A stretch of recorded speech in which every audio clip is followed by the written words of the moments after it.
Welcome to the third lecture relating to Chapter 5, the chapter in our textbook that discusses pleadings.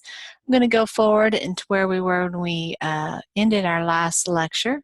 We were on slide 40. We had already discussed the caption, the preamble, the jurisdiction and venue sections, and we were talking about the facts sections. In the second lecture, we also went in a detailed way through the fact portion of the Jackson v. Frisco ISD complaint. That lecture may be especially helpful when you're working on assignments relating to the preparation of a complaint.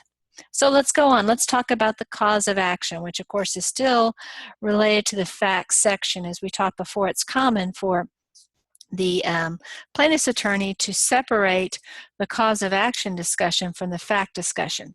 It's by no means required, and in fact, given the fact that the federal court system is a notice pleading system, we don't really even have to do the cause of action, but it's common to do, and it's also a best practice for sure. And it's certainly possible when you're including the cause of action to include it with your facts, but in order for your story not to be interrupted, many people save the description of the cause of actions until after you've gone through the facts. That's by far the most common. Many times these are called causes of action. They can be called claims for relief. They mean the same thing. You may recall in an earlier chapter we discussed what a cause of action was. If you need a little refresh on that, you may want to go back and look at that material in a little bit more detail.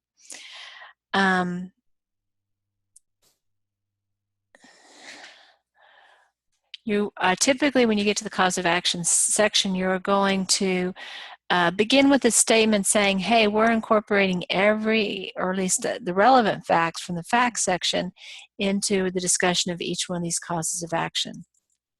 Here is an example of how it is oftentimes phrased here. And this is that intro sentence that many times you'll have multiple causes of action. In fact, usually you'll have more than one. Well, this might be the way that you would present that. Most commonly, you're going to incorporate all of your facts from your earlier section into each one of the causes of action, but it's possible you might choose to only incorporate certain facts. And basically what we're saying here is, hey, we're relying upon all of those facts in order to advance this particular cause of action. That way you don't have to restate those facts. It's just a kind of a shorthand way of doing it. Okay, you can see here now the party is going, or excuse me, the plaintiff's attorney is going to go through and present the elements of the negligence claim and show how all of the facts that were previously stated support that claim. So here we have, at the time of the accident, Bandit was operating his vehicle negligently. Bandit had a duty to exercise ordinary care and operate his vehicle reasonably and prudently. Bandit breached that duty in ways that include the following: failing to apply his brakes in a timely manner, failing to maintain a proper lookout, and driving his vehicle at a rate of speed that a reasonably prudent person would not have driven under the same or similar circumstances. Okay, well, we have here when we think about negligence, people think about duty to the plaintiff, breach of the duty, causation, and damages. When we have discussion about the duty, we have a discussion about the breach. We don't yet have a discussion about causation.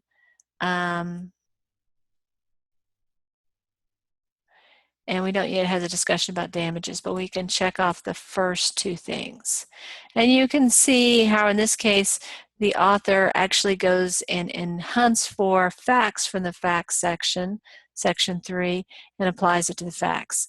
Many times people don't include this because after all of these facts probably were in section 3 already.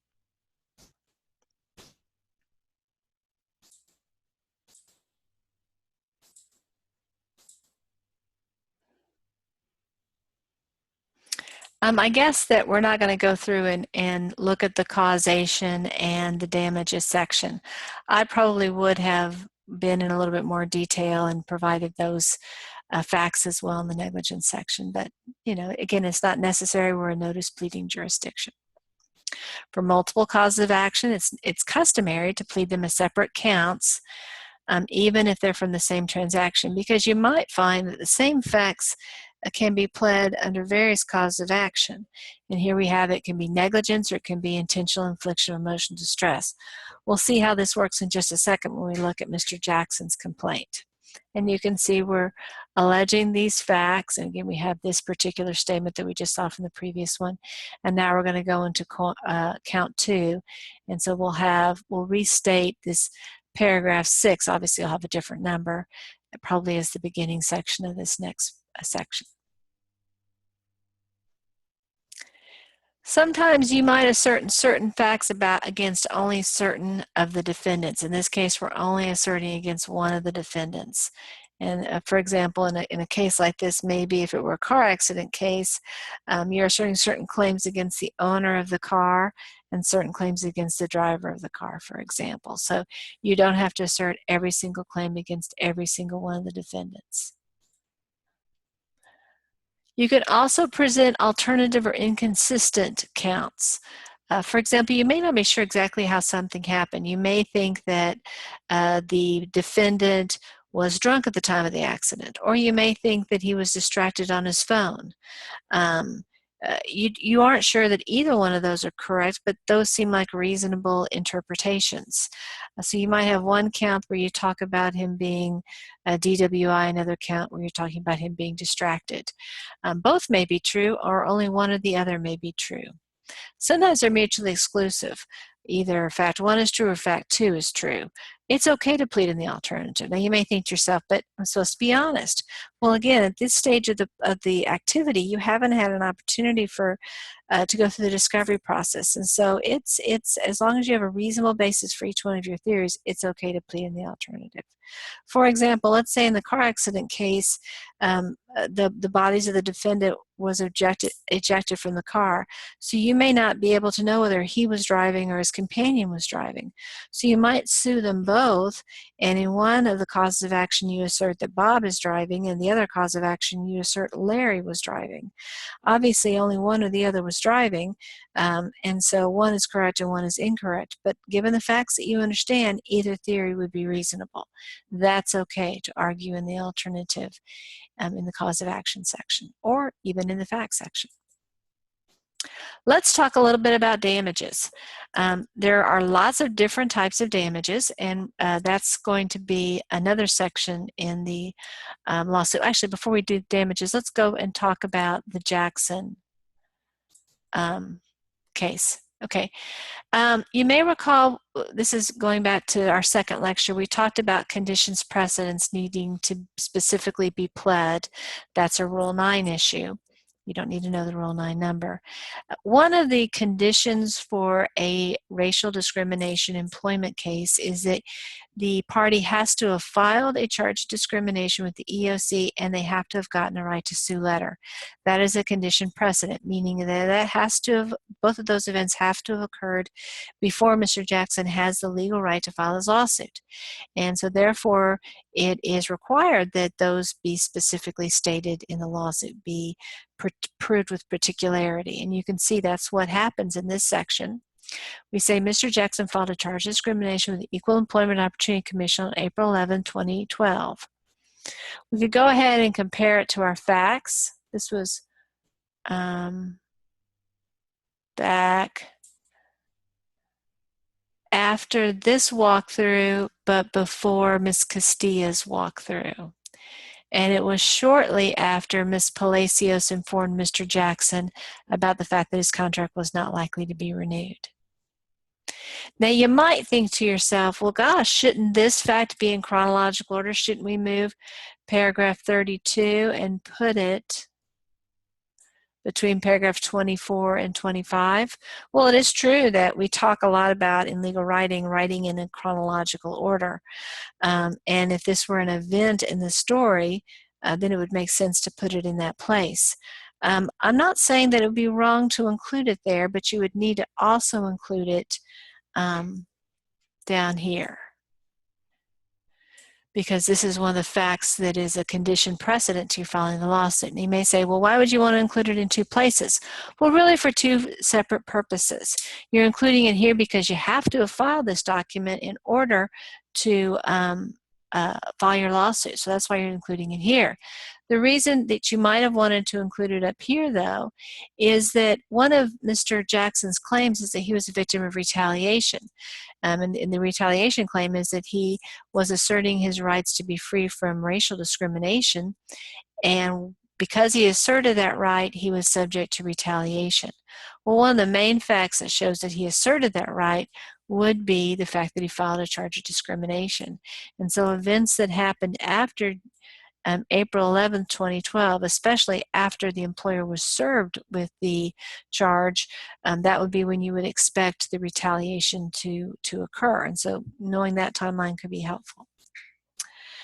Let's look at the next paragraph. The charge was filed. Again, this is passive voice, so it would be better to say Mr. Jackson filed the charge within 100 days after he was notified that Frisco ISD intended to not renew his contract. Again, this is not a good expression here. Again, we have was notified, passive voice. We don't want to use that either. The 30 days is important because that's a jurisdictional issue. There's a statute of limitations. It has to be filed within 300 days in the state of Texas. The EOC issued Mr. Jackson a right to sue letter on April 11, 2012. This is the same date that he filed his charge. The EOC sometimes investigates cases, but upon the request of the party, they can be released immediately. The right to sue letter can issue immediately if the EOC wants to do so. We do have our first exhibit, C Exhibit A. We might have wanted to include the charge of discrimination as Exhibit A and call this Exhibit B. Mr. Jackson has timely exhausted all of his administrative remedies. Again, this is a conclusory sentence, but it supports the fact that he's done both of those tasks. So this is the conditions precedent section. And now we're going to go into the causes of action, which is what we were just discussing. And you can see here in this claim, Mr. Jackson is advancing 3 causes of action. Race and color discrimination under Title VII, race and color discrimination again through Section 1981, and unlawful retaliation. So you can see in each one of these cases, he's incorporating all of the foregoing paragraphs, everything in the facts section. And he's, of course, advancing his claims against Frisco ISD. He chose not to sue anyone individually. Again, that's people can reasonably differ about whether that was the best plan.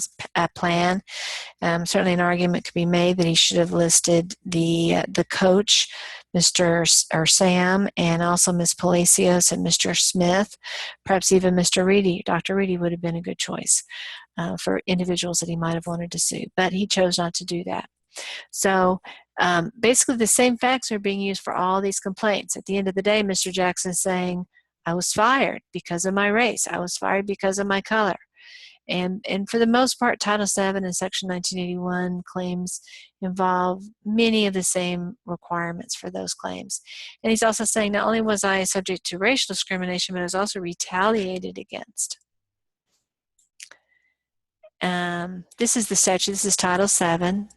So that's why this is being referred to. Title VII. I won't pull it up, but just say my word for it. You can pull it up on your own. This is the employment discrimination section, and this is Section 1981, which has to do with employment discrimination as a breach of contract type or a contract claim. Let's read the specifics into these two sections. Frisco ISD discriminated against Mr. Jackson because of his race color. Exact same words here. And subjected him to a wholly subjective review of his teaching skills. Exact same words here. Frisco ISD also has decided intends to non-renew his contract for 2012-2013 school year because of his race color. Exactly same words. You may say, how boring, how repetitive, but that's perfectly fine. That's very common. This one's a little bit different because he has to, we're not saying discrimination, we're saying retaliation. So he has to first of all say, Mr. Jackson engaged in protective activity as set forth in this action. Now, some of that activity has been documented in the facts section. For example, he made some complaints to various people within the Frisco ISD, and he also filed his charge. He could have been more specific here for sure, but it's really not necessary because he's covered those issues earlier. In retaliation, Frisco ISD retaliated against Mr. Jackson and ultimately has terminated or intends to terminate his employment by non-renewing his teaching contract for this particular year. So now we're ready for the damages section, which will be section 8. So we're going to talk about damages. As I said before, there's several different types of damages. We're going to talk first about compensatory damages, and you can see it's in red, so it's one of our defined terms. We need to know this one.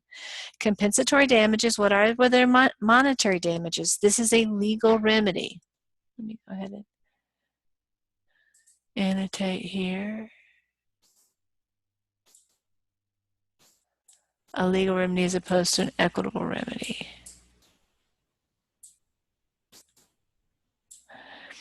And they're designed, as you can see, compensatory. They're designed to compensate, right, for the loss. And we have two categories. We have special damages and general damages. Special damages are out-of-pocket expenses incurred by the plaintiff, and examples would be medical bills, lost earnings, statutory attorney's fees.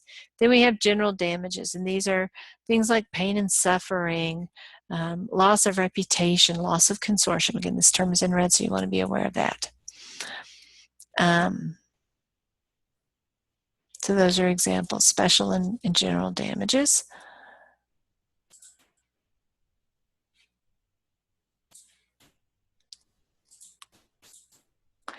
We also have the possibility of punitive damages. Punitive damages are damages designed to punish, right? It's pretty obvious. Let me go ahead and do the word of punitive. Another word for this, it's a synonym for it is exemplary damages. These are damages designed to make an example of the defendant. In other words, to discourage the defendant and other potential defendants from engaging in the behavior. These damages are not intended to make the plaintiff whole because they're money above what the plaintiff is alleging in terms of damages. It's really designed to make the defendant less likely to do that behavior in the future. Now, the plaintiff does get to keep this money, and so it's kind of a windfall for the plaintiff. Usually, punitive damages are not available to plaintiffs. Most statutes don't permit them, and even common law cases oftentimes don't permit them. For certain types of intentional and egregious misconduct, punitive damages are sometimes available. But in most cases, they really aren't something that's likely to be a factor, but it's still something that can happen from time to time, and the court may allow it to be considered. You're usually going to have a section entitled Damages, and you're going to list what the damages are. And again, as we said before, special damages have to be pleaded with particularity. Let's go back and look at what the special damages are. So if you're trying to collect doctor bills, you're going to have to specify some stuff about doctor bills. You don't have to go through and do an accounting specifically. You know, this is how much for this doctor bill, this is how much for this doctor's bill. Here's an example of how you might approach this. As a direct and proximate cause of bandit's negligence, justice suffered injuries and damages that include, and here we have these things, and you can see here's that specificity, medical expenses associated with it. This would be a good recital for damages. In addition to damages, legal damages, monetary damages, plaintiffs oftentimes also seek equitable relief. Again, let me just a little refresher. Under our legal system, we used to have two separate courts, one court that was a court at law, then another court which is a court at equity. It used to be that plaintiffs had to pick. He could sue in either a court at law or court at equity, but not both. However, over time, the two judicial systems merged into one, and now that plaintiff can sue both for legal remedies and equitable remedies in the same court. So there's no longer the necessity for the plaintiff to choose. And there's no real downside for the plaintiff suing for equity as well as legal remedies. Now, honestly, most of the time what the plaintiff wants is money, and that's a legal remedy, but there's no reason not to consider equitable remedies as well. And here are some examples of some equitable remedies that you might consider suing for. One would be specific performance. This is oftentimes part of a contract. If the contract requires that one party do a particular task and that party hasn't done it, well, many times you can sue for specific performance to compel that party to do it. Many times it's to complete a sale transaction or something along those lines. Now, courts generally are more reluctant to award equitable relief than legal relief. Usually the plaintiff is going to have to show us why a monetary relief is inadequate to solve this particular plaintiff's circumstance. So that's something also to keep in mind. There's no harm in pleading it, but if you really are seeking to get it, you're going to have to come up with a theory as to why money doesn't completely solve the problem. In addition to specific performance, we also have rescission and restitution. Rescission is avoiding that particular contract, acting as if it never happened, returning the parties to the condition they were in prior to the contract. In other words, the contract is being rescinded. Let me just write out that word there so you can see what it looks like.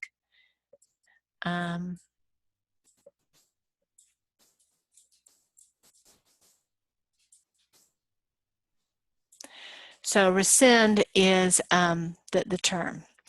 Restitution is to restore, is the concept to have here. And it is to require that whatever has been exchanged is going to be returned to the person who has already provided or participated in that particular option.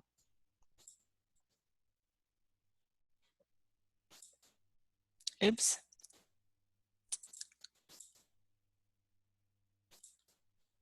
There we go. Sorry about that. We have three other equitable remedies. One is declaratory judgment. This is when maybe the breach hasn't occurred yet, and you want kind of a prediction from the court about whether the court would find that a breach has occurred and what the repercussions for that breach might be. Courts are very reluctant to do this. They're already too busy doing cases they have to handle, but occasionally the facts warrant a declaratory judgment. Similar to a declaratory judgment in many ways is a quiet title action. This is when you think you own a piece of land, but the title is kind of murky. Maybe some of the transactions were not appropriately documented. So what you do is you sue everyone who potentially has a claim, and you say, hey, I think I'm the winner. I think I'm the person who really owns it. Even though there's no really ongoing dispute, maybe everyone thinks to himself, well, yeah, I think you do own it. This can be a mechanism to resolve it for good. Because when you don't have a quiet title, when there's some dispute about the title, it's difficult for you to sell that land because you can't get title insurance under those circumstances. So it's one of the few situations where declaratory judgment is granted simply because of the realities of land ownership. We also have an injunction. This is when a court tells one party, obviously in this case would be the defendant, to do something or to not do something. It is similar, or actually it's a more broad category, the specific performance category. It can be more involved, frankly, than a specific.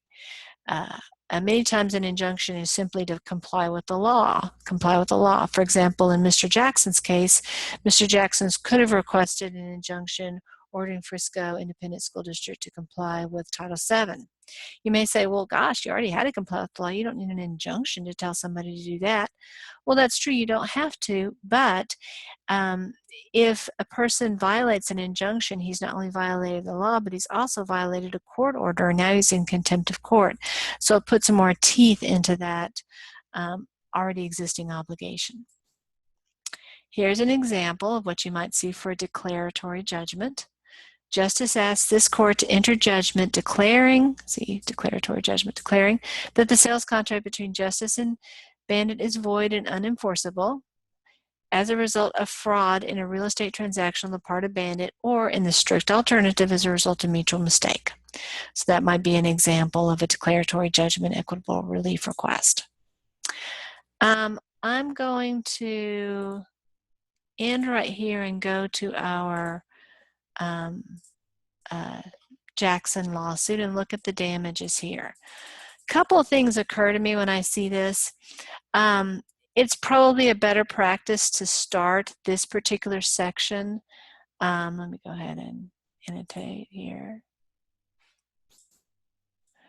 On the next page, you definitely want to have at least one line on this page. You wouldn't want to just have the title and then have paragraph 45 down here. But as long as you have it on the next line, you'd be okay. I mean, as long as you have it on this line, you'd be okay. But honestly, if I were doing it, I would make sure I would go ahead and move this to the next line. It's okay if you have a little bit of blank space, better than to have this kind of a juxtaposition. Okay, so let's see what we're saying in the damages section. Of course, we're going to start by saying, hey, he's incorporating all the previous paragraphs again. And let me scroll down. Oops, wait a second. Here we go. Oops, wait a second. I guess that's not really going to work.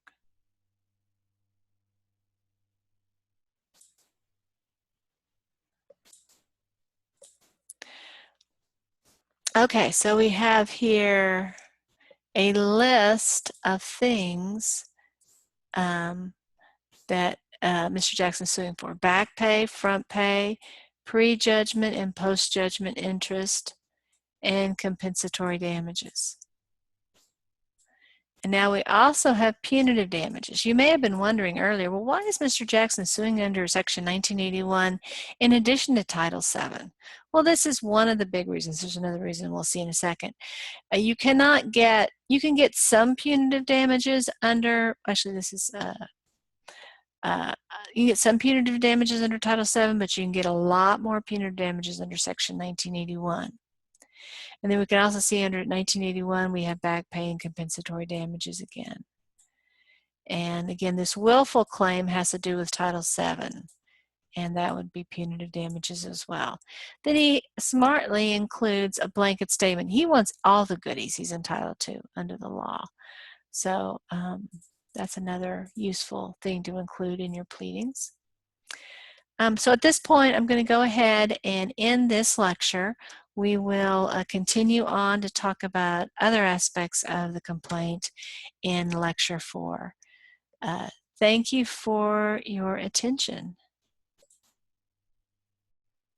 and have a great evening.